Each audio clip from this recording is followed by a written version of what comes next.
There we go. Oh, hello, Peter. Right, welcome back. Glad to have you back again. Um, Uh, Good to be here, Eddie. no worries, Peter. How are you keeping? How's things?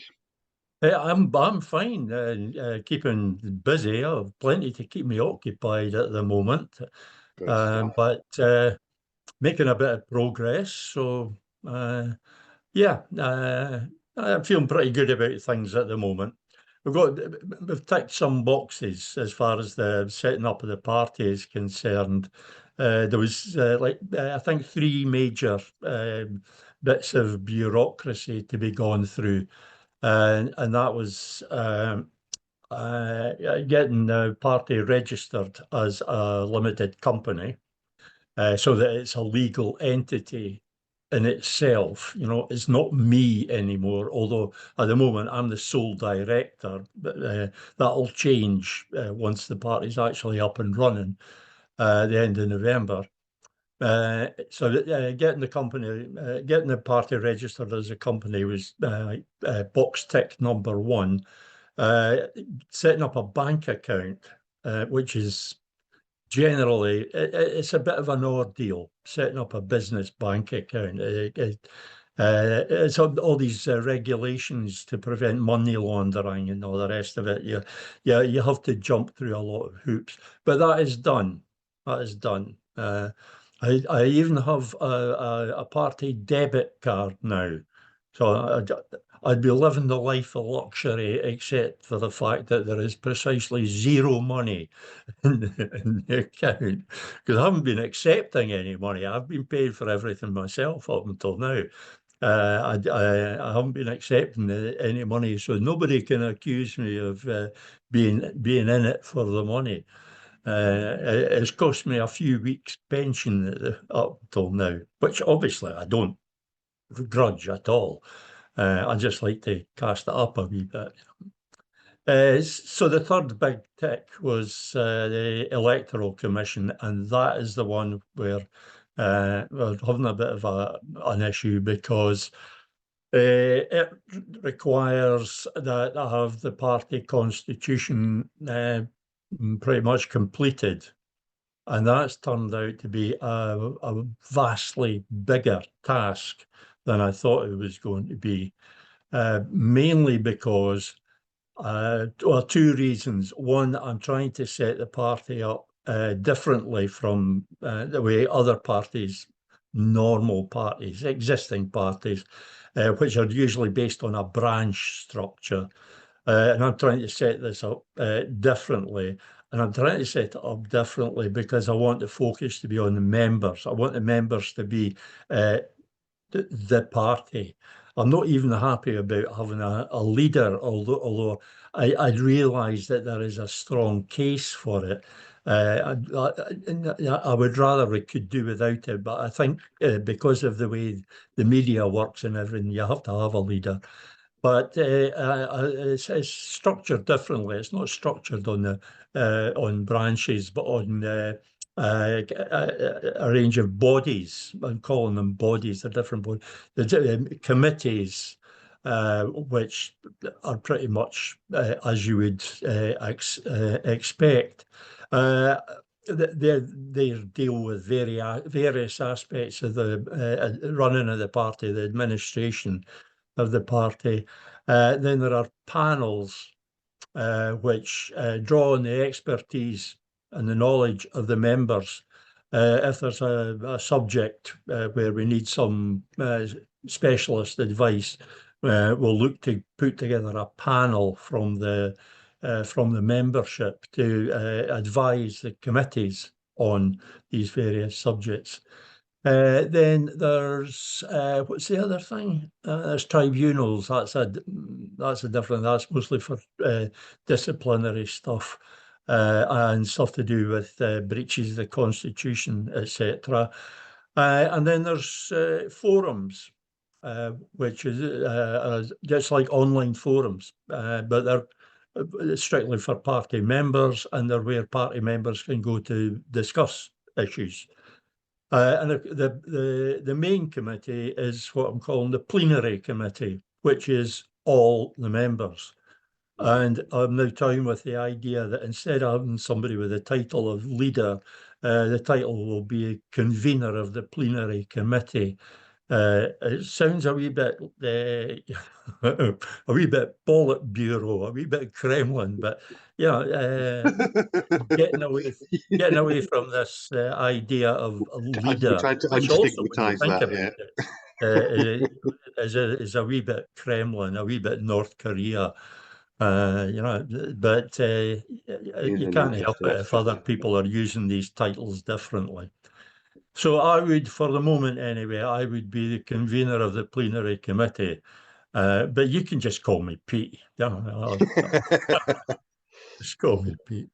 You've got to watch out for acronyms too, especially when you've got bodies starting with C. You've got to watch what the acronyms turn out to be. But convener and plenary committee, CPC, I think we're okay at that. It's probably a disease, but I dare say somebody will let me know. No, That's the update. That's the update, Eddie. That's all my news. oh, that's all your news already then. So, the last bit. So when do you think it will all be? I mean, can you give a when do you think it will be all finished and Well, I all did. completed? Your We're constitution officially and everything? launching the party on the 30th of November on St Andrew's Day, Oh yes. which is a bit of a bugger because, as you know, there's lots of events. I think there's going to be one main event in Glasgow at the Buchanan Steps, Ah, right. Alex Salmond Memorial events.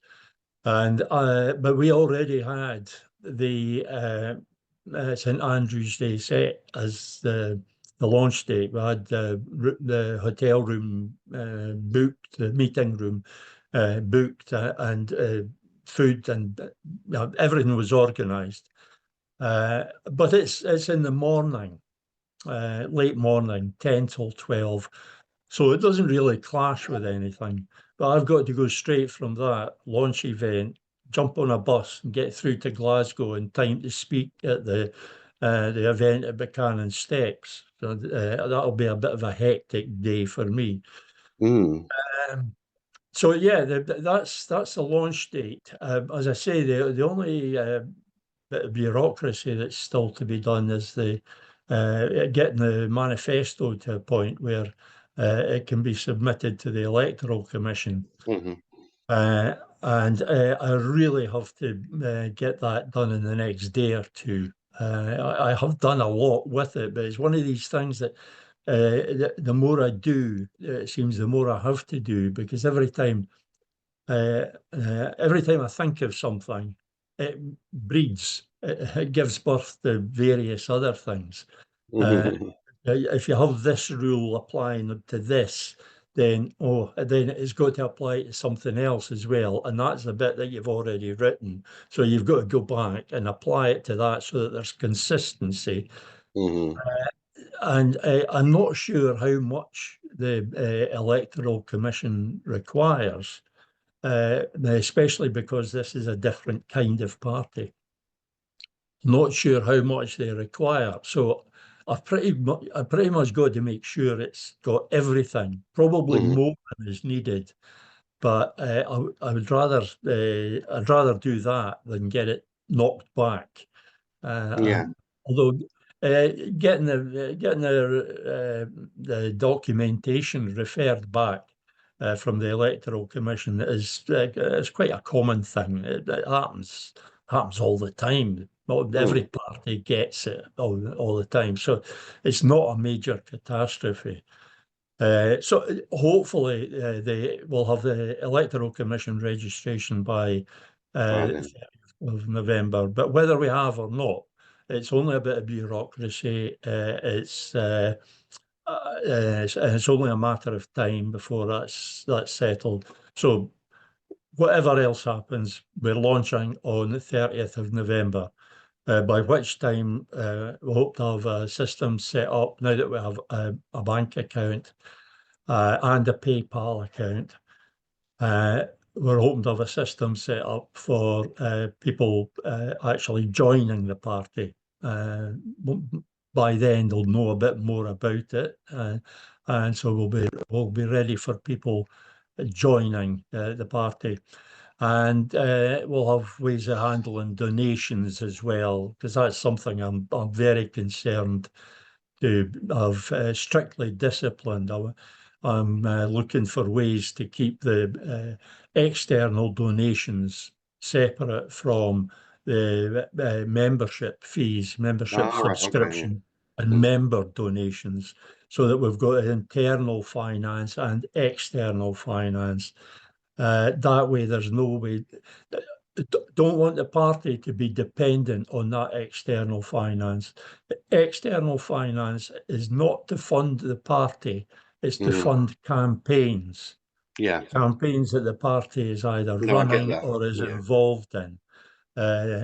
So nobody is funding the party, therefore nobody has a financial hold over the yeah, party. exactly. Yeah, Uh, that's my idea anyway. Quite how that'll be implemented in practice, I'm not sure. My first thought was that donations would go through PayPal, while all the other financial transactions would go through hmm, a bank account, co-op bank account. Uh, Again, I'm not 100% certain that would work, but it'll be something like that. The main thing that people want to be assured about is that this party is not owned by those that finance it. yeah, yeah. Those external people who finance it, we're not going to be owe anything, any Mm. obligation. We're not going to have any obligation to any external donors. The Hmm. party will be answerable to the members and the members only. It would be nice if you could. It would be nice if you could define that in a short sentence or two, like what you're actually You mean I'm describing talking there. too much, Eddie? Is that what Sorry? you saying? No, I'm no, talking no, too no. much? No. I think all I mean is I think it's a really good point to get across because obviously it's something that people won't generally think about otherwise. I I do take your point that these things have to be put across in a short, sharp message, which I will. Well, I'm already trying to do Yeah, on Twitter X and on Facebook and in my blog. yeah. Uh, I just thought I'd take an opportunity like this to kind of expand on things Oh no, absolutely, like and that. this is the place to do it. So I literally was just thinking, like with your manifesto for independence, or if you're saying here's a short minute advert for the New Scotland Party, to me something like that whole finance thing, to me personally, is fundamental because if you can distinguish that earlier on, to me that's a good way to be getting on. Do you know what I mean? I Yeah, like that very I much. think it's something people are. There's been so much sleaze, so much corruption, Yeah, and it's gotten so exactly. It stems from blatant, that. Eddie. It's gotten so. I mean, they're just open about it now. Well, look Yeah, at the American yeah, I upcoming took your money. elections. I What are you mean, going to do about it? Yeah. yeah, it's I mean, Starmer's sitting there with such a majority in the British Parliament. He's untouchable, mm, pretty much untouchable. Uh, so he can just do whatever he likes, do what he wants. and we're Yeah. already finding out what he likes, and it's not what we like. That's It, for ne- certain. it It's not never is, what Peter. It it's never is. not what Labour voters like. I mean, people who voted for Labour in the July election, they must be, they must be seething. They must be Mm, absolutely seething. Starmer and his crew just blatantly lied their way through the whole campaign. Every word that came out of them was lies. yeah, Uh, that is the most blatant. I mean, politicians lie, especially during election yeah, campaigns. They lie. They don't yeah, tell direct lies, but what they say is not honest. yeah. Well, there Uh, used to be a little bit of pretense. Now there's none. There's none no, at all. that's it. There's no Mm, pretense at all. No, they no, just no. And they used to talk about things like revolving doors between business and politics and this, that, and the other.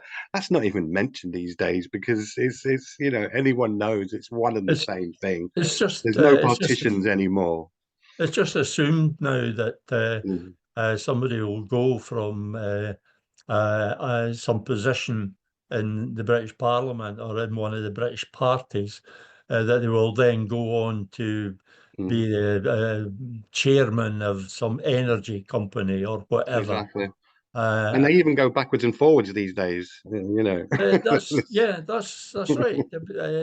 It's And if they haven't Yeah. got somebody that they want for a particular job, uh, they just they just make them a lord Mm, and then put them in the job. They exactly, didn't exactly. bother about all that getting elected nonsense. No, So so this kind of ties in, I suppose. Would you agree? This kind of ties in with like your template, your manifesto for independence. So you have the manifesto for independence, and plus here we're starting off this party here, and we're deliberately cutting off that source. You know, here's the external, factor, and for monies, and then you fast forward to like like I said, the Americans, the upcoming election in America now, because that's what happens, doesn't it? It gets so distorted, so corrupted. So sort of cut it off and just say from the very first moment this party you started, this is being defined right now. yes, that's it. And if you do that from the outset, what I Hmm. realised was because for a long time, uh, my idea was that we would change the parties that exist. The main point about that was that I thought this is going back a bit now, but and I was right in what I thought. But I thought that the best way, the most effective way to take the independence campaign forward was to effect some change within the SNP. Because the Hmm. SNP, for all its failings, still remains a very significant, a dominant political power in Scotland. Yeah. So I thought, well, they're the party of government anyway. They're going to be the party of government for the foreseeable future. We better hope they're the party of government after the 2026 election, because otherwise it means that the British parties take over our parliament, and that's us well and truly screwed.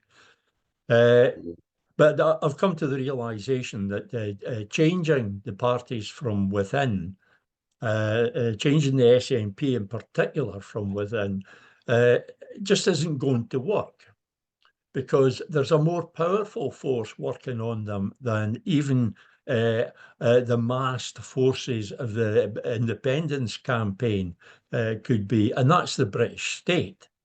These parties are embedded, and this applies to ALAPA as well, and to a certain extent to all the other parties.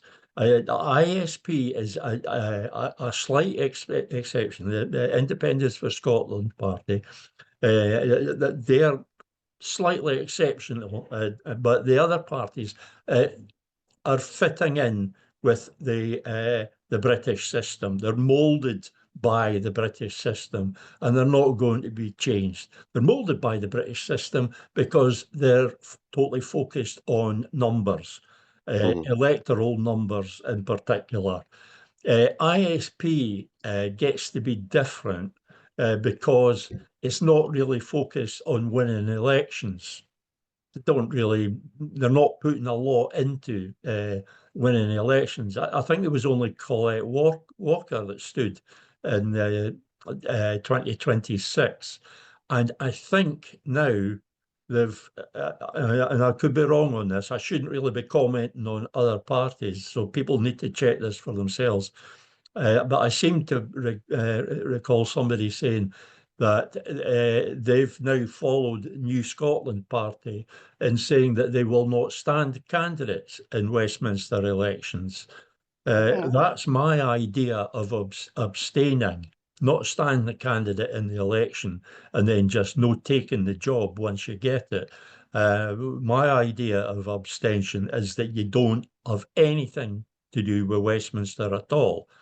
So, especially if your focus is the constitutional issue, because Westminster has nothing to do with the constitutional issue, it's nothing to do with them. It's a matter for the people of Scotland alone. So you just cut Westminster out of the picture altogether. So these parties they're embedded in the British system and they're molded by it, and we're just not going to change them. And that was when I came to the realization that the only way to do it was to actually start a party from scratch and create a different mold for it. And we'd have to, if we were going to stand in elections within the British electoral system, obviously it wouldn't be for Westminster, it would only be for Holyrood. And even then, under strict conditions.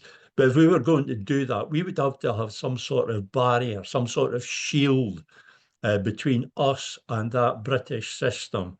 And defiance is the word. Defiance rather than compliance, because that's what the other parties are doing. They're complying all the time. That's all about compliance. So it's defiance. One of the things that will make New Scotland Party different is that we're quite prepared to turn around and tell them to get to. Well, this is so interesting to me. We're quite. We don't. Me in particular, I have nothing to lose. I have nothing to gain by befriending these people, and I have nothing to lose. They're already my enemies, in quotes. They're already my opponents. So I have no reason to be anything other than frank with them and tell them that they have no business interfering in Scotland. No business at all, especially in the constitutional issue. So I couldn't agree with you something more. up on Twitter X today, no, yesterday. Just it was just after the budget announcement. I just put something. It was a thought that struck me, as they do.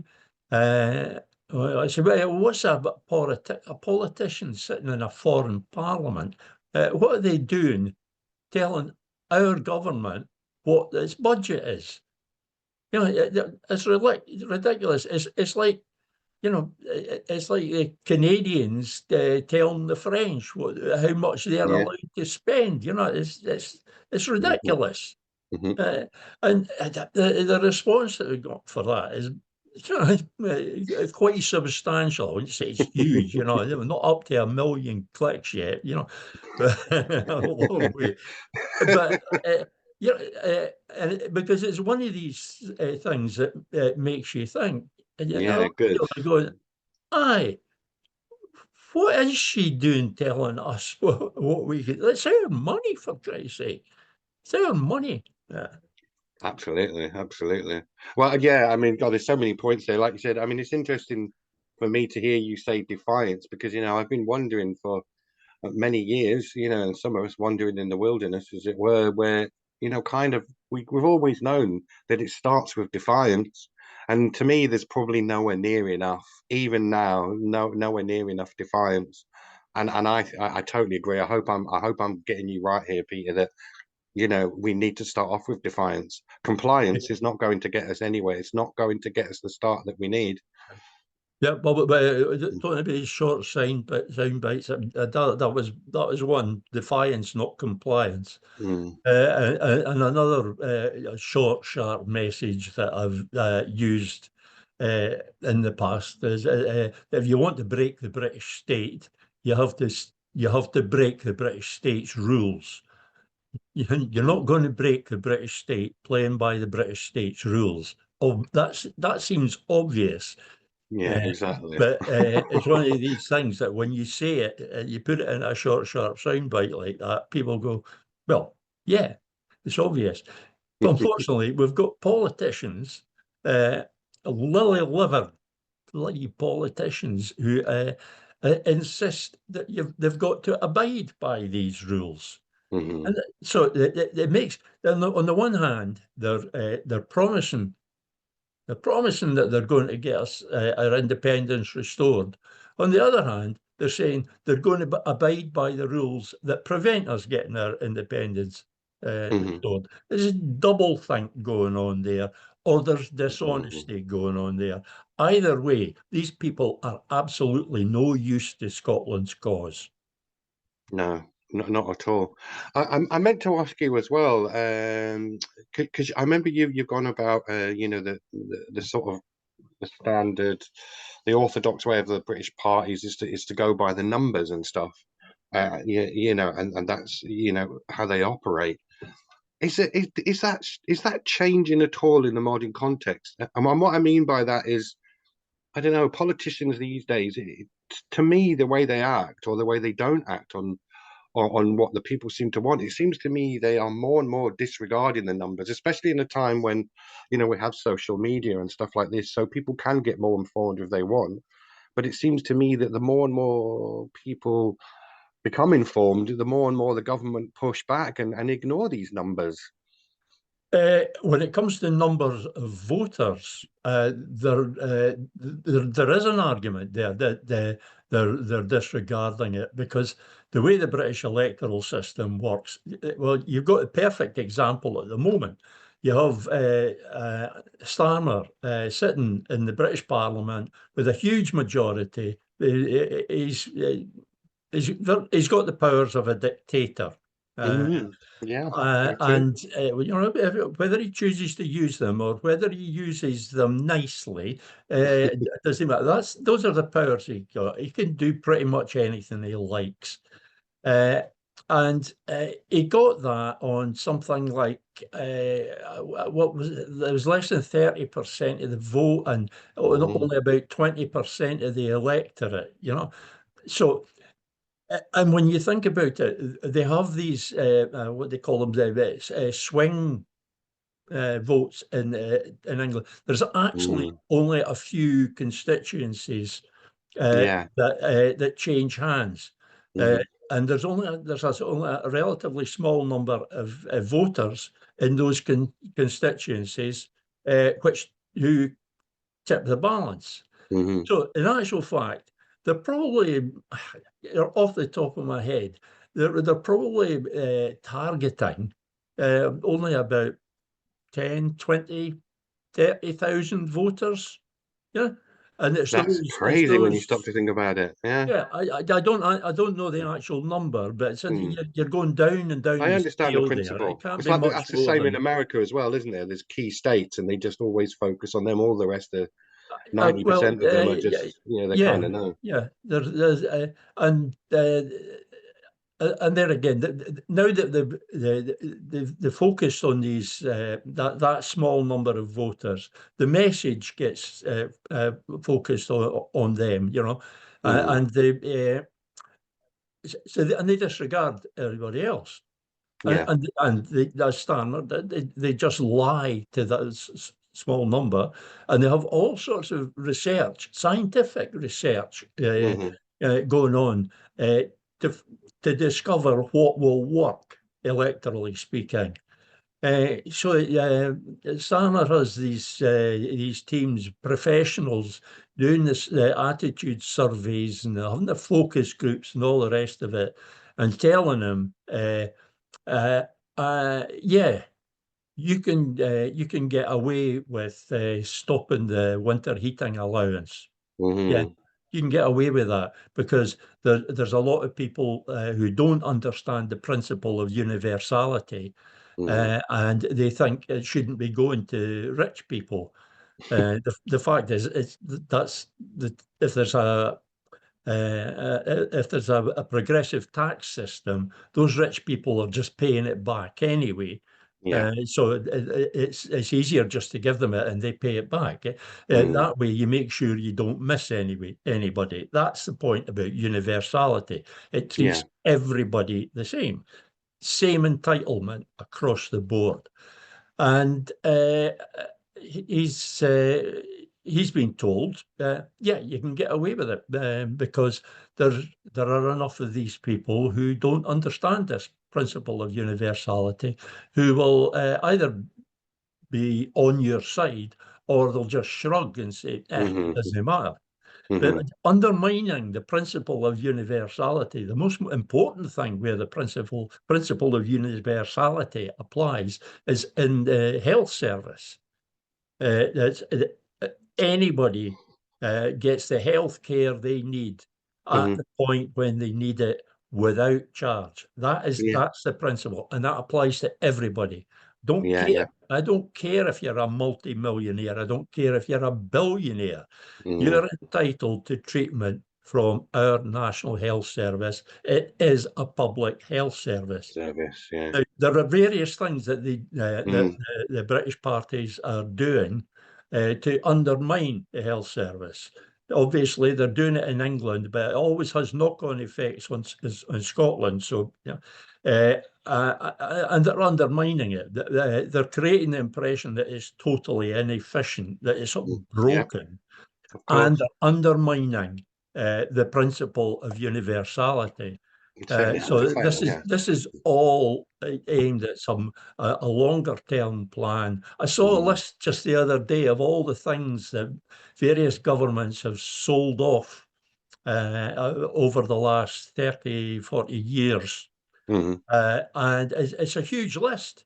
And it's progressing. And mostly in England, there's a few things like water here in Scotland that remain nationalised, remain publicly owned, but it's a huge list.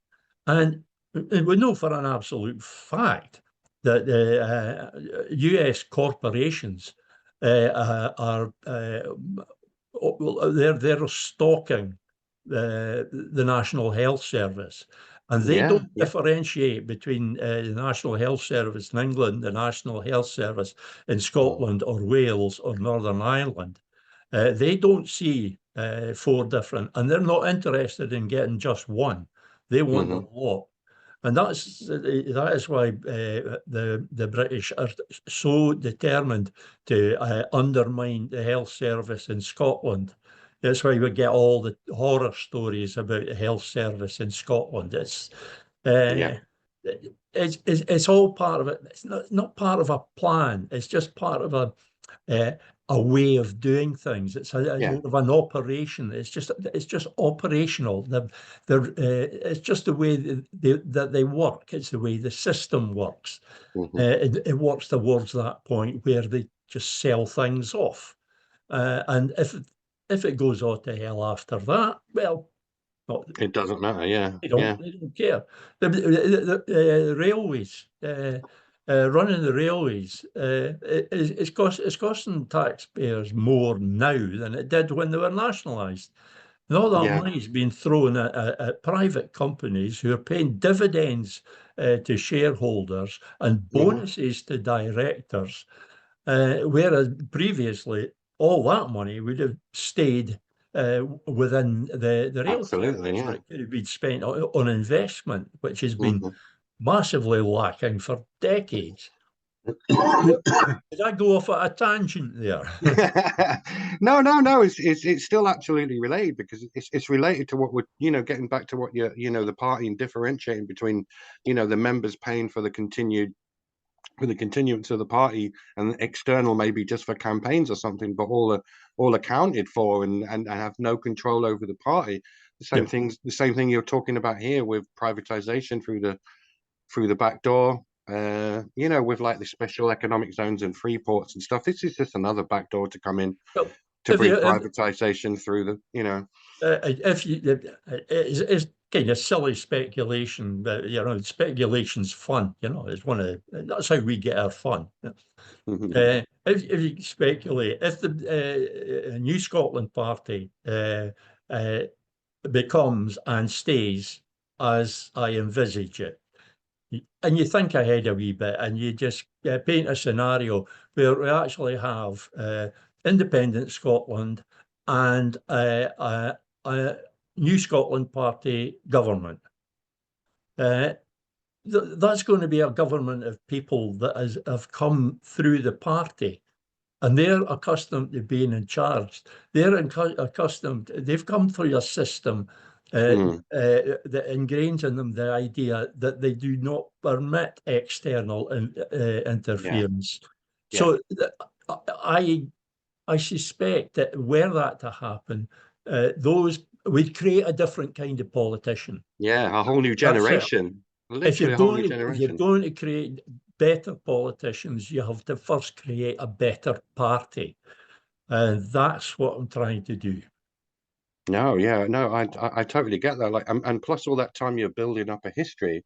I mean, I don't know if there's an analogy to be had here, but back in the days, like when we had our shop here for what, 7 years, and we had people come and go, we met people from all over the world, and we did so many things. We had conferences and shows and films and all sorts of things, and we had a constitution and we had a bank account. I remember like it took us Yeah. months, like you said, to get a bank account sorted out on this. But all these things were a learning process. And to me, that was really valuable. And to lots of other people. So if you go through, like you said, that whole literally a generation, you could say 15, 20 years down the line, if that's your first principles of a party and you have a history of 10 or Yeah. 15 years of working within it and it works quite well, then of course you're going to try to carry that forward. Yeah, I should point out at this juncture, it's not just me. We have Mm. a working group, Oh yes, of course. I just sorry. team Yeah. working with me. Mm. If I seem to talk a lot about stuff that I'm doing, it's No, I because get with. a lot of it was down to me because in order to make sure that it goes to the members, it has to start off owned by one person Yeah, yeah. Someone so needs that to you can cut organize. out everything else. Yeah. And then that once the constitution's accepted, that's pretty much me out of it. And that's it handed over. I wouldn't bother me if I ceased to be a director. I would obviously Yeah, continue to exactly. be a Your member, job, your but job, your job I is wouldn't be done in the here, as it slightest were. bit troubled about just being an ordinary member. Although being an ordinary member of Yeah. New Scotland Party is not like being an ordinary member of another party. An ordinary member of another party maybe goes to a couple, maybe 3 branch meetings a year, maybe. Mm. A branch with 300 members, you'll get maybe a dozen to 2 dozen turn up at branch Yeah, if you're meetings. lucky. Yeah. And of those, no more than 3, 4, 5, maybe 6 are actually involved in the running of the party. Hmm. Uh, Everybody else gets to sit at home until there's an election or until there's a campaign, and then they're expected to come out and do all the foot slogging, Yeah. and then they're put back in storage afterwards. That's that's not what that's not what for the New Scotland Party. I want it to be a party of people who are participating. I want it Yeah, to of be a course. party of activists. Mm. There's a job. I was talking about all these the committees and panels and forums. Uh, there's a job there for everybody in the party, and there's no Yeah. branches, so everybody is overseeing everything. Everybody's working at headquarters, if you like. You haven't got this thing where the branches are out there and the headquarters is up there, and headquarters is making all the decisions, and the branches are just trying to work with it. Hmm. There is only headquarters, yeah? And there is only the constitutional issue. So everybody can be focused on that. And the way I'm proposing to structure it, there will be a job for anybody who wants one. Hmm. And there will be Cool. jobs like conveners of committees. There might be, I think I've got about 6 or 7 committees at the moment on the organisation chart, 6 or 7 committees. I'm limiting the number of people in these committees, or I'm considering that. But each committee has got to have, at the very least, a convener and a secretary. Hmm. There's jobs right away. And Hmm. then there's the panels. There's people, anybody who has a bit of expertise in any area can engage with a panel, and if not that, they can engage with the forums. Or the other Hmm. thing, the thing I forgot was seminars, teaching sessions. teaching and training sessions. Oh, that's interesting. Yeah. So not just to utilise the skills of activists within the party, but to improve those And skills, identify them embed in the those first place. skills. Yeah. So it's all up here. I'm trying to get it down on paper at the moment. But what I'm looking for is a party of activists. I don't want 12,000 members with 11,900 of them sitting at home doing nothing for 4 or 5 years at a time. Nothing but giving money. Well, that's fine as far as it goes. Yeah, we need that money. But I also want activists. I want people involved. I want them to participate, because one of the ways that the part of the rot that gets into these other parties within the British system is that they end up run by a clique. And they end up run by a clique simply because there's only 2 or 3 people that are actually prepared to take on the important jobs, because there's a bit of responsibility and there's a bit of work involved. So there's a lot of people, and then it's not necessarily because they're lazy. They maybe just don't have time. They have jobs of their own, homes, families, whatever. So it's. But I'm trying to get a party of activists, and we're also aiming to do everything online. And we have the facilities now, for goodness sake. And most people, I reckon, are comfortable with these Yeah. facilities, the likes of Zoom and Skype and whatever, because they've been using them.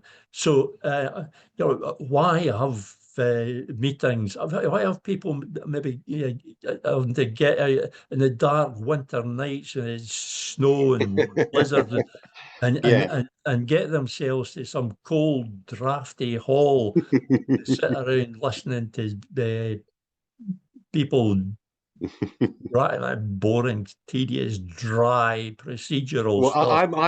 I'm always of the opinion that try to do both. I mean, some people even on a wet cold night they like to go along and get the solidarity and all that. So I would say both. I would say, yeah, we don't do as much as like this as we probably should do.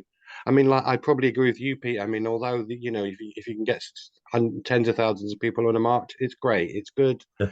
But I mean, that happens every once in a while, and to me, I would rather have presence there in small amounts, ubiquitous everywhere and all the time, rather than just a big event there and a big event there. I'd like it to be continuous, like Defiance on show all the time, as it were. Yeah. It has to be. Yes, it has to be an ongoing campaign. There has to be a national campaign. Uh, I'm just thinking, we don't. The way I'm thinking of it, we're not even going to have an annual conference. Our conference will be ongoing all the time. Good. It will be a rolling conference, because a meeting of the plenary committee, that's a meeting of all members. That's when all the members are being called on to vote for something. That's going to happen numerous times, and that's like an online convention or conference. So that conference is going to be live all the time, permanently. So and so that's what I'm looking for. I know there are some people who their activism begins and ends with giving a few pounds every month. Okay, if that's the case, then fine. I'm not going to be coming down nagging at people to do some work. That would people would soon get sick of that. But you can ask politely. The point is, there will be jobs there. There will be work for them to do if they want it. At the moment, what you have is you have parties where there are dozens, scores, possibly hundreds of potential activists who simply aren't being activated.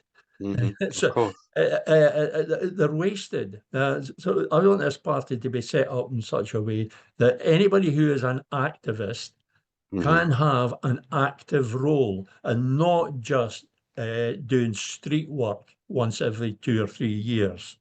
Yeah, exactly, exactly. No, I think once again, I mean, that is kind of going a little bit back to, where we was with a referendum in the good old days when we talked about things and there was communities getting together and working together. Like I said, like with us in the shop. Funnily enough, there's someone who took over the shop and they organised it all and paid the bills and everything. And they invited us in to do like the Yes Shop or whatever. And we kind of similarly what you did, if you can imagine this person would like you and set everything up and then once it was all set up and given out and sort of here you are, it was like, okay, well, we don't need you anymore.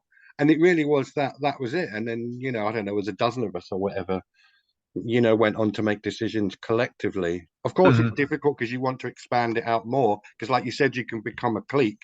But to me, it's better to have 10 individual people making collective decisions rather than one telling everybody else what to do. And plus, it's Uh, I was just going so, to say, so and long plus, as it's yeah. so long as you get a decision, as long as you get a decision out of it, that is the main thing. And Well, you might have to have a vote, Peter. You'd have to have votes on certain things. so long as the decision Mm, is owned by the membership, so long as the membership of the party can say, right, that is what we voted for. For take too often responsibility. now, you have a party conference where the politicians they go up and they make these great speeches. And they get standing ovations and they get delegates waving their cards in the air and uh, propositions, resolutions passed by acclaim. Yeah, uh, Mm, and then they go out after the conference and they either do nothing or they do precisely the opposite of what they've said they'll do. mhm. But my experiences And with that's the the history of the SNP, SNP the conferences for the last 10 SNP years. the SNP conference is supposed to be the ruling body of the party. It sure Mhm. as hell isn't anymore. It No, of hasn't been course not. since probably 2016, 2017. Mhm. I mean, it was 2019 before I really became disillusioned with it. I think it was the 2019 conference when Nicola Sturgeon was getting one of her standing ovations, which were pretty much I compulsory. remember. But Mhm. along with a scattering of other people, I just didn't get up. I didn't get off my seat. And I had Me neither. a wee falling out with somebody about it who tried to tell me that I should be standing up. And I'm not that easy told. I Not think that I easy think we've told. talked about this before. I remember it exactly, and I felt very, very uncomfortable. I knew that was a moment to remember when everyone was screaming and shouting. I mean, it Yeah. really was, idolatry. It was, oh, but that's not the correct word. But honestly, it was frightening. I just thought, this is not right. I, I, It I just felt just felt very, very, really, very really. uncomfortable. I'd felt slightly uncomfortable with it before that, but I thought, well, it's for a purpose, you know. Mm. But it was the response of the people there. I I, mean, I, honestly. Yeah. I'd always maintained that in order to fight the British state, in order to have that defiance, we would have to make a party, the SNP, that was only the SNP then, we would have to make the SNP extraordinarily powerful Mm. in order to take on the British state. And that, the way things are, meant making the leader of the SNP extraordinarily powerful. And I think a lot, if not most other people, kind of thought along the same lines. All right. We have to give the SNP the kind of mandate that political parties usually Mm. dream of so that they could get the job done. But then we gave them that mandate. We gave them all the tools to do the job, and they didn't do it. They didn't Yeah. even try to do it. Try to do it. Yeah. And It's stuck in so my throat. Yeah, I really do. there was a lot of disillusionment there, but Hmm. it was really 2019 was the turning point for me. There was it just gone too far. Hmm. And I think I did attend in 2020 during lockdown. I think there were two online conferences, and I did attend one of them. No, I think I was at both of them just because there was nothing else to do. And the second one, especially, it was so locked down yeah, that there was no voice of dissent could be heard. Yeah. If anybody was had anything controversial to You're say, either with us or they were against us. they were channeled away into a wee side room, onto something, a virtual side room, Free where speech zone.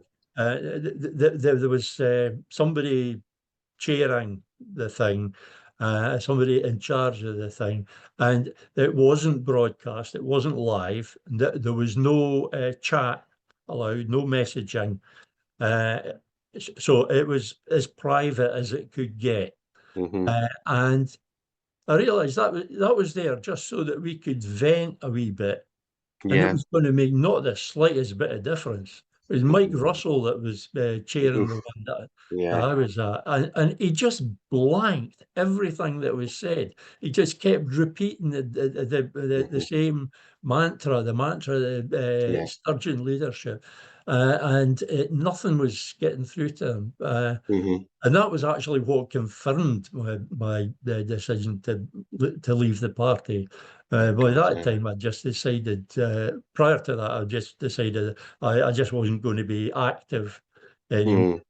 Mm. But then I got really sticking with them by 2020. A lot of people were saying to me that I'd left it too late. A lot of people were saying, "Well, why are you still a member?" There So was yeah, people were quitting in 2016, 17, yeah, 18. yeah. I stuck with it because I genuinely thought at that time, and I was not alone. Mm. There were groups of people within the party, still Mm. are. I could name names, obviously I won't. There are groups of people within the party who are trying to change it. They're Mm. having Yeah. absolutely no success, but we No, of should course wish not. them well nonetheless. Uh, Hmm. we should wish them well. Yeah. It's still a dire situation. It really is. Yeah, I find it unfortunate that inevitably in any conversations such as this, we get back to talking about the SNP's failures and failings. Mm. I think that gets a bit tedious for people, and it's not what I want to be doing. I No. want to be talking about where we're going, not where we've been. Yeah. So Not exclusively. I mean, we have to learn by our mistakes as well. But yeah, I get your yeah, point, of the course. Yeah. problem, yeah, as you say, Mm. if we want to do things differently, we have to identify, well, differently from what. Mm. So if the SNP has done anything over the last 10 years, it's taught us all the things that we shouldn't do. Yeah. It's shown us the wrong way. But there are still people insisting that that's the only way. The Sturgeon doctrine. There are still lots of those people who are still saying we've got to keep doing things the same way as we've been doing them. I just don't get that.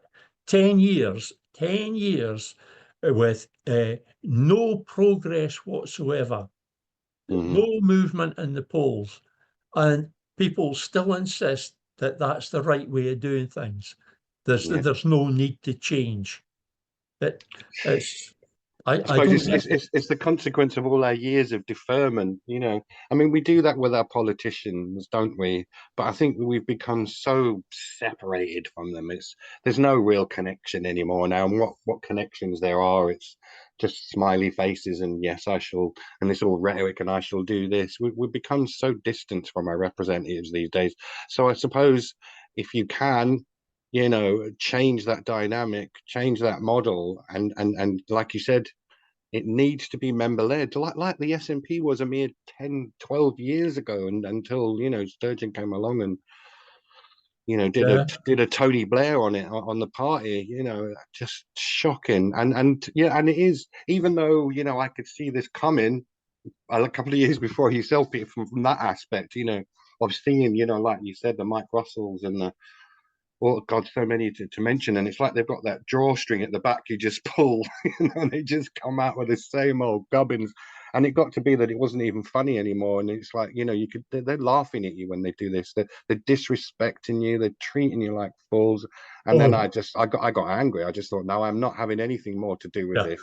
Even my friends who have said, oh, come on, Eddie, look at it this way. And you're not looking at that aspect. And it's like, no, I'm out. I can't do this anymore. yeah. But as I say, I'd really like if we could get over talking about that. Yeah. The thing is, it is so huge. It's such a huge thing. Yeah. The SNP's failure on the constitutional issue. I mean, they've done good in other areas, but I'm strictly concerned here about the constitutional issue.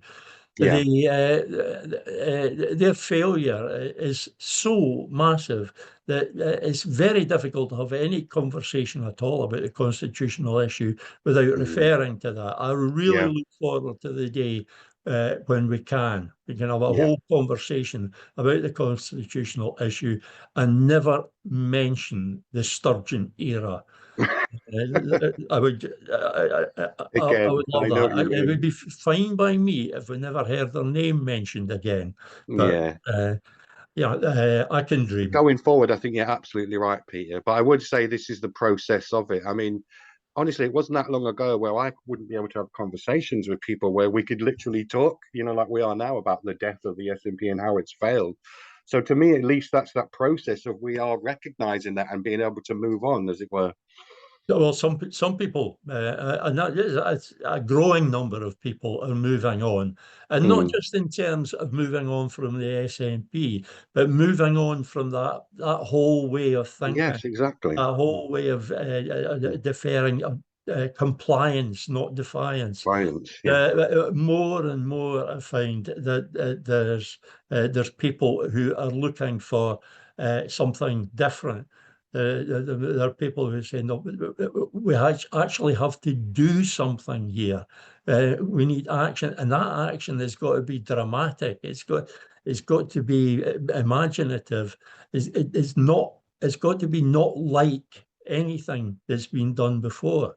It's got to Mm. be something that really hits home, it hits hard.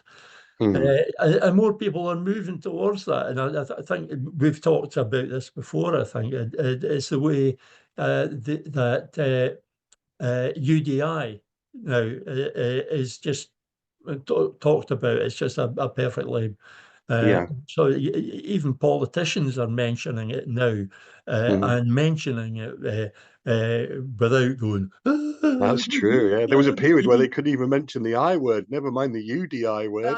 Yeah, it was rendered unthinkable by the Yeah. propaganda, the British state's propaganda, and you have to wonder, why did they want to make it unthinkable?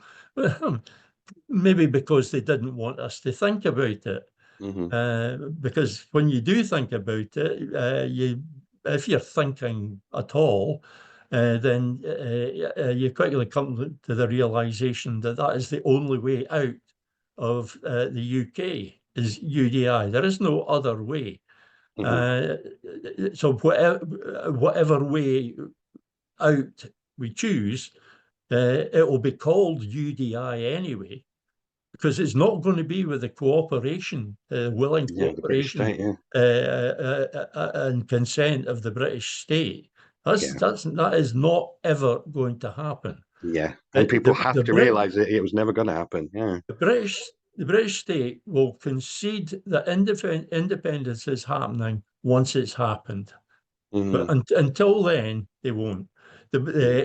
When independence is a fact, and they know that they're not going to be able to change it, then the British will start to pretend it was their idea all along. They'll start to pretend that they're giving us our independence. That will be the next propaganda thing. And then Exactly. they'll say, right, we want to negotiate a settlement, at which point our people should, negotiators should put on their armour, because the British are never more dangerous than when they're negotiating. Uh, Yeah. so, they're negotiating to get the best deal they can. The best deal that they can get, the deal that they want, leaves them in exactly the same position as they were before. That is with dominance over Scotland. That's what Hmm. the Union was set up for in the first place, Yeah. to give England, the English Parliament, a permanent and massive advantage Mm. over Scotland, So we have to. So we Scotland's have to do. people. That's the way it was set up, and they'll be looking to retain as much Mhm. as of that as possible. And one of the reasons that I've said explicitly that the New Scotland Party has to be a Republican Party Mhm. is that one of the main things that they want to keep is the monarchy. Mhm. They want to keep the monarchy in place because that is a tie. That gives them power. That gives them influence. So I find, like, I used to think, and I'm sorry if we've covered this before. I used to think I didn't bother too much about as a Republican, but I wasn't a hothead Republican. I didn't worry too much about it because I was convinced that the monarchy wouldn't survive independence, Mhm. wouldn't survive the publication of our constitution. The first line of our constitution would state that the people of Scotland are sovereign. Sovereign. Yeah. The monarchy, I was reckoning they wouldn't be able to live with that. Can just So become a they'd be post looking picture for a postcard. they'd be looking for a graceful way of withdrawing. Well, I've now come to the conclusion that we shouldn't be giving them the option of a graceful way of withdrawing. We should just be saying, no, there will be no monarchy in Scotland, none whatsoever. So this is an interesting point again to me as well. I mean, I'm glad you brought that because I was going to ask you about the monarchy, but you've done that for me. That's grand. And plus, you also mentioned about the economic ties. Now, I know this is idealistic, but to me, and it always has been like this, even though it is, like I said, it is. I know it's idealistic, but to me, that Scotland should be a place where you can literally have as clean a slate as possible. Do you know what I mean? I mean, you try to clean it as much as you can before you start again, or you try to put some foundations in, whatever analogy you want to use. This Because there's no point in having an independent country if we are owned or the monarchy has still got some rule over us with yeah, law or something. It's like, come on, if we're going to start a new country, let's start it off properly. yeah. The British state's influence is insidious. Yes. If they've got an in, they're going to be aiming to get all the way in. Uh, Mm, and so, yes, the clean slate thing. I know it won't be possible to mm, totally cut all ties. mm, That's nonsense. But we should be cutting as much as possible to mm, start from scratch. The negotiations uh, uh, on relations between Scotland and England mm. start after the independence, and they must start Yeah. after the independence. They cannot start before independence Oh, because good point. there have to be negotiations between two independent states, two states of equal status Yeah. uh, uh, uh, in an atmosphere of mutual respect. I know. It's like we're going up to the parole board or something. Uh, but our negotiators are going to have to be tough because Mm, the British are going to try and want to. They'll look at what they're doing at the moment. They're taking our water and taking our electricity. mhm. And they're going to be wanting to keep that advantage. They're taking electricity from Scotland where it's generated, and they're selling it cheap to people Mhm. in London, I while know. we are paying over the odds for energy. and their pals in the energy companies are lining their pockets. They've had to go out and get a truckload of new pockets to line because they didn't have enough. Oh gosh.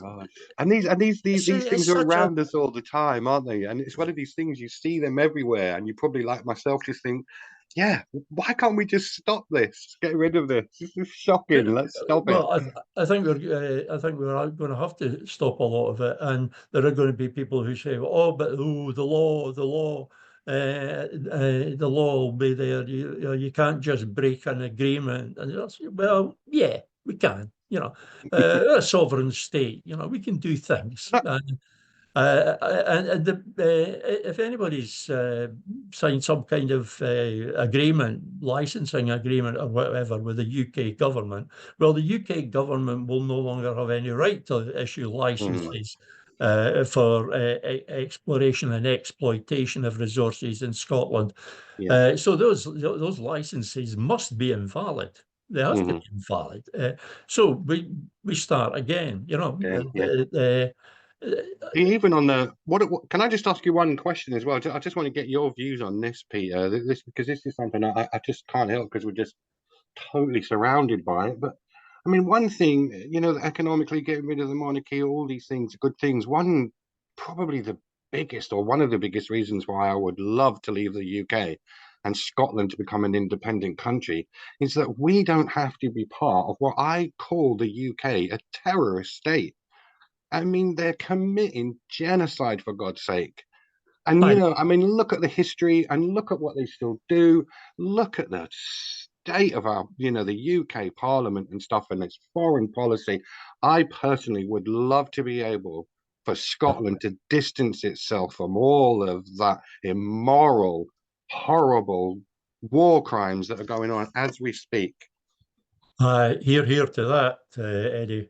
As I have consistently argued over the years, while the arguments under the SNP and the old guard of the independence movement, the arguments, the case has tended to focus almost entirely on economics.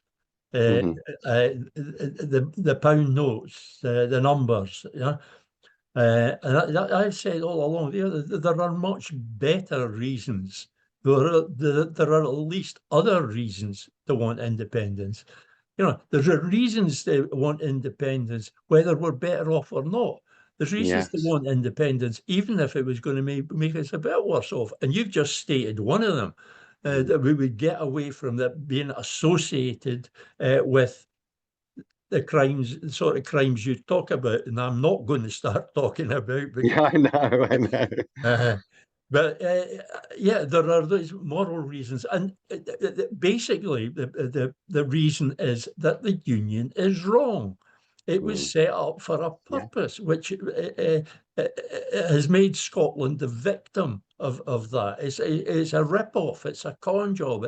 Mm. It's a contract that no court would ever allow No, to exactly. stand today. It's a I didn't wonder contract, that. an agreement that nobody in Scotland would vote for. If it was Mhm. presented to them today, nobody would vote for it. Well, No, of apart course maybe not. Of course Dougie not. Ross or somebody like that, but no, nobody would vote for it. So there are these moral and ethical and constitutional and political reasons for restoring Scotland's independence. But Mhm. fundamentally, the reason is that it's right. It's not just Yes. normal, it's right. Right. It is Yeah. right that we should be an independent nation. It is wrong that Rachel Reeves should be standing in the Parliament in London and telling us how much of our money we're allowed to spend, uh, No, as if we were a county and not a country. exactly. Exactly, Peter. Exactly. I'm making Right. myself angry here, Eddie. Yeah, I know it's that. chart where it goes up and down and stuff. So, all right, then maybe finally, can I ask you, Peter, just you were saying about, once the party's up and running and stuff, and you're happy to go off and let things evolve within the party yourself. What kind of predictions, could you make? Could you make any kind of predictions as to how things might go along once you get to this stage? within the party. Yeah, I mean, how's representation going to work? Through Oh, committees well, or it's not. It wouldn't be up to me then, but so no? long as But what I'm saying, what would I understand you explicitly stated that, but I'm just saying, how would you foresee the best, or what it's, you would like to go forward? the position at the moment. When you say representation, you mean elected Yeah, representative. what I mean is, how would the party function and organize if it doesn't, have a. I mean, it has a The convener of the plenary, like of the plenary. the I get that, like first you said. The first order of the day will be to devise and implement an ongoing national independence campaign. Not lots of little local pockets, but a national campaign. But it's a national issue, so Okay. it should be dealt with on a national level. Not that the local campaigning doesn't serve any purpose. It Mm, does, but there should be this single message, a single overall message that the local campaigns can sign up to and take out into the streets. Uh, mm, and it's like uh, buying up half the billboards, the length and breadth of Scotland, and putting the same message on all of them, mm, and doing that for a week out of every month, if you like, with a different message each time. Just mm. a national campaign, something that is really hitting people in the face. So we need to That get would this be the in. first thing that I've been aiming for. That is something that we've never really had. That is what Yes Scotland was originally supposed to do. Well, that's what everybody thought it was supposed to do. The SNP had different ideas about what it was supposed to do, but that's Hmm. what it was supposed to do. It was supposed to uh, uh, be the national campaign, Hmm. and they were to devise the message and put it out so that there was a consistent message going down through all the Yes groups going across Scotland. We ended up, there was no consistent message. There was different Hmm. messages here, there, and everywhere. It was this mishmash, and it could have been much more effective. We would want to do that differently, and that's one of the reasons that New Scotland Party will be a national party and a constitutional party. No branches, no local elections, no issues other than the constitutional issue and things directly relating to it, such as the monarchy. Hmm. Uh, at some point, at the moment, the policy which I have set as the one and only actual member, and so I'm the chairman, president, I'm everything at the moment. So what I've said position is, and everybody in the working group certainly agrees with me, and we have a Facebook group as well with, I think, getting on for 500 people now, and yeah, most of the people there are agreeing with me. So, God, what was I saying? I was set up so we have no immediate plans to stand candidates in the 2026 election. No Hmm. immediate plans.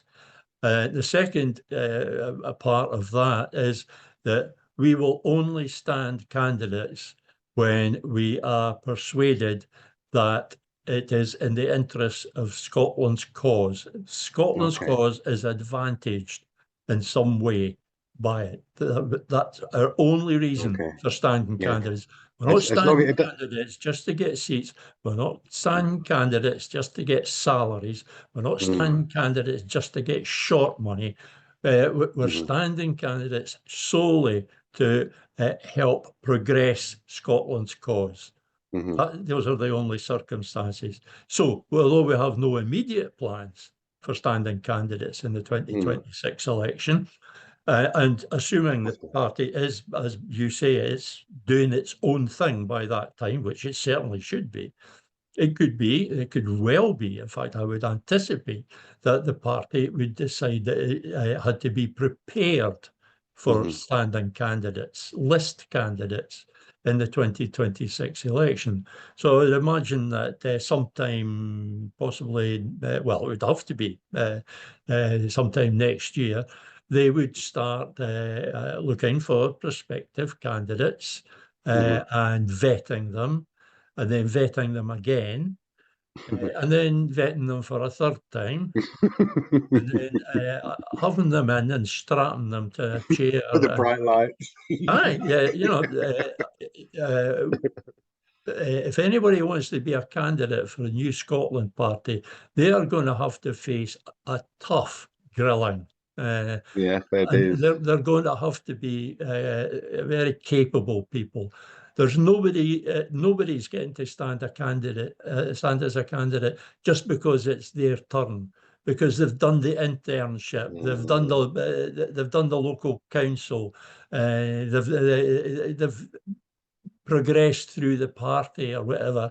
You know very well that it's like that in British Labour. If it's your turn, then you get, whether you're a decent candidate or not, that doesn't matter. We'll get you elected. The job's for the boys. No. Anybody that's going to stand as a candidate for a New Scotland Party is going to have a hell of a tough time getting to be a candidate. Well, I mean, I'll be honest with you, Peter. I mean, for instance, I mean, what you're talking about here is, in principle, I think it is democracy, or the best way to be effective as you go on and stuff. But of course, if you do end up, having candidates and stuff, and having to do this, there will be that start. What's the best way to describe it? Like a distortion effect, and it will grow. Right, that because you can't just say this system is perfect, because there'll be that kernel, and things will maybe start to go a little bit pear-shaped here and there. But to me, once again, that's just normal, because you can sort of take back, say, democracy to a level, or back to a level where we have more direct democracy. And yes, things will start to spiral out as they do, but that doesn't mean we can't pull them back in again, because it's got to that stage now where we're just like, we don't even know how to begin to pull things back in again, to try to like come back to that fundamental. My thinking is that if we're going to have direct democracy, there's a lot of nonsense talked about direct democracy. As if we could just go straight to that, straight to a Swiss-style system. Just like There that, is no way on earth that could possibly work in Scotland, because it's totally alien to the way people are accustomed to doing. People would have to gradually get used to it. And if you was to ask people to vote maybe twice a year, I mean, the Swiss have referendums twice, maybe three times a year, and they often have two referendums at once. So, if you want people in Scotland to actually get off their arses to that extent, you're going to have to spend some years getting them used to the idea. You're going to have to build it up slowly. You're going to have to introduce direct democracy in stages. You can't just go straight through.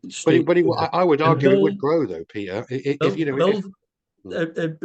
would grow, because once people get a taste of direct democracy, they'll want more, and then it will grow organically, and that's exactly as it should be. But where is the seed from which it grows? The seed from which it grows is the political parties. If the political parties don't have direct democracy, then the country's not going to have direct democracy. I'm quite confident that that's the only way it's going to work, if we start with direct democracy in the party, so that then people go out from the party knowing how direct democracy works, and people can look at the party, people from outside can look at the party and say, right, I like the way they do things. I The like this principle. direct democracy. Why don't we have more of it? They can Hmm. actually see it working in practice. So that I think the political parties are going to be the seed for that. Obviously, if we were standing candidates sometimes in the future, there would be further policies by that time. There would have to be. So Mm. I only see candidates standing after independence. That's my Okay, way of yeah. thinking. But as you say, once it's out of my hands, it's out of my hands. Mhm. Uh, but yes, direct democracy eventually. But I'm quite convinced it will grow from a seed in the party. And I think you Yeah. were saying there also that the party itself would change over time. That I'm just planting the seed, Hmm. and I would totally agree with you. That's all I'm doing. I'm planting the seed, and I know what I want to grow from that, and I'm trying to cultivate it in such a way that something as close to what I envisage Hmm. will grow from it. Yeah. But it will go its own way, and once it's handed over to the members, it will go its own way, and Mm. I'll just have to like it or lump it.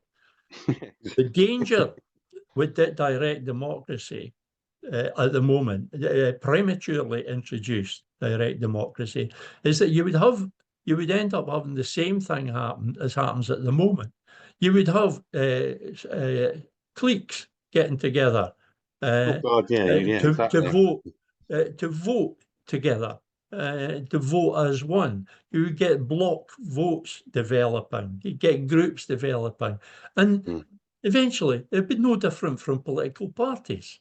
No, I totally agree. If you, They if would, like, yeah, if that was to happen now, that I agree with you 100%. That's exactly what would happen. So we'd yeah, need to do like that generation thing, like you said, where have a party of direct democracy, have a history through there, and then you come out of it, I would say, better informed. You yeah, certainly have a different view. So then when you have direct democracy, you would know better what to do with it. You're yeah, absolutely right. At the moment, we wouldn't know what to do with it. yeah. Apart from anything else, there is so much apathy, so much alienation, so much Hmm. disengagement from the political process in the country. Well, yeah, The thought of that needs to direct be addressed democracy, first. you're only going to get maybe 20-30% of the population that'll take you up Okay. on it. But you Yeah. might get more initially because some novelty to it. But actually, Mhm. what we were talking about before about the groups forming within supposedly direct democracy, and end up with them just evolving into political parties or something indistinguishable from political parties. One of the things that I'm looking at for New Scotland Party, I'm looking at if it's possible to write rules, write the constitution, so that forming blocks within the party Is is excluded. prohibited. It's one party, and Mhm. we do things as one, and none of these special interest groups, which, as we know from history, have a tendency to get a lot more interest, a lot more influence than is Mhm. warranted by their size, and they start pulling the strings, and which is precisely the opposite of what we want. We want the strings all to be in the hands of individual members. So, Mhm. looking at ways of encouraging people to think of their vote as their own, is not belonging to some group or some party. Mhm. It's their own individual vote. It is in many ways the most precious thing that they have. Mhm. And we get it pounded into our heads that voting elections is an onerous task. Mhm. We get all this voter fatigue because they've been asked to vote twice within the space of 5 years. Oh, voter Sorry. fatigue. Yeah, that's the media, and Mhm. it's all part of the system. They want to keep people out of the participation as much as Mhm. possible. So No, yeah, let people vote once a month.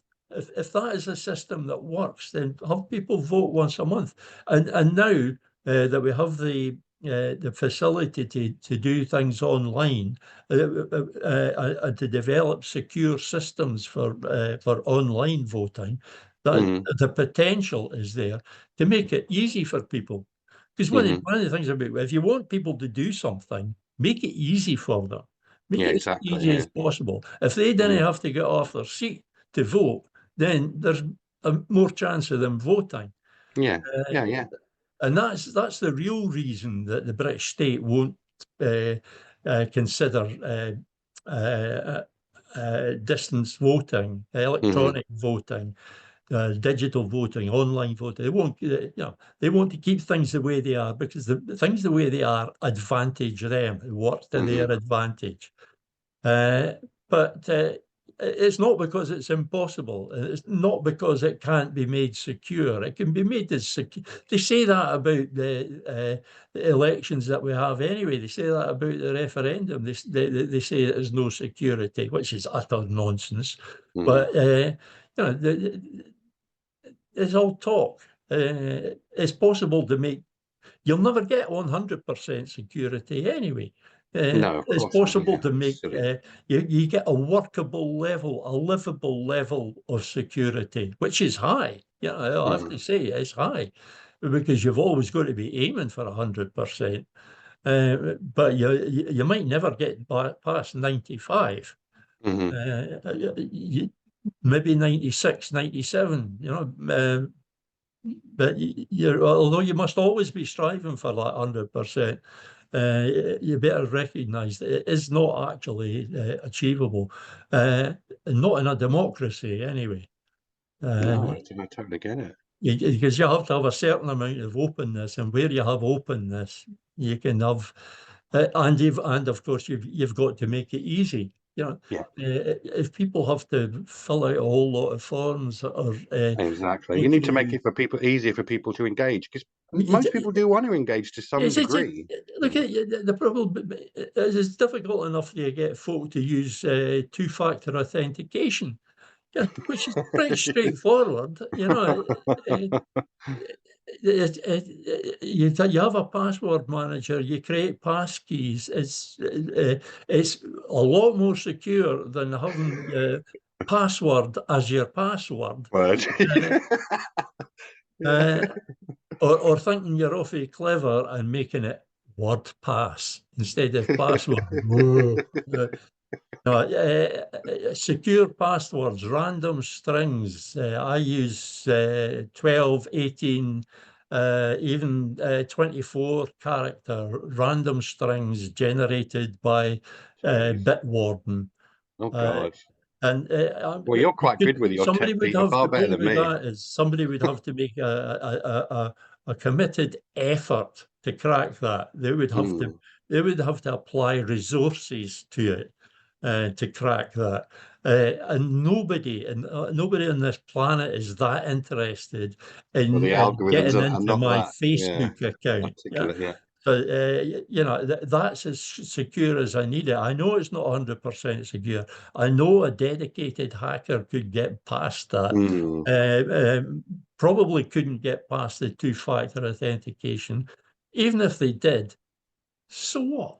So, I just shut down all instances, changed the password, changed to a different form of 2FA, and recover my account. So problem solved. Yeah. geez, yeah, man. Could I borrow you for half an hour to give me some lessons? The one thing I try to drive home to people is get yourself a password manager. Password Bitwarden is manager, I should do free, that. although I pay I think it's $10 a year or something. I pay Ah, because just to help them keep going, because it's a brilliant bit of kit. well, If it you're probably running a stops you from business, it hours of costs you slugs a money. year, doesn't it? Probably saves The you a lot of personal time. the personal version is brilliant, and it works and is very, very easy to use. There's Okay. even a browser extension so that you can use it from within the browser.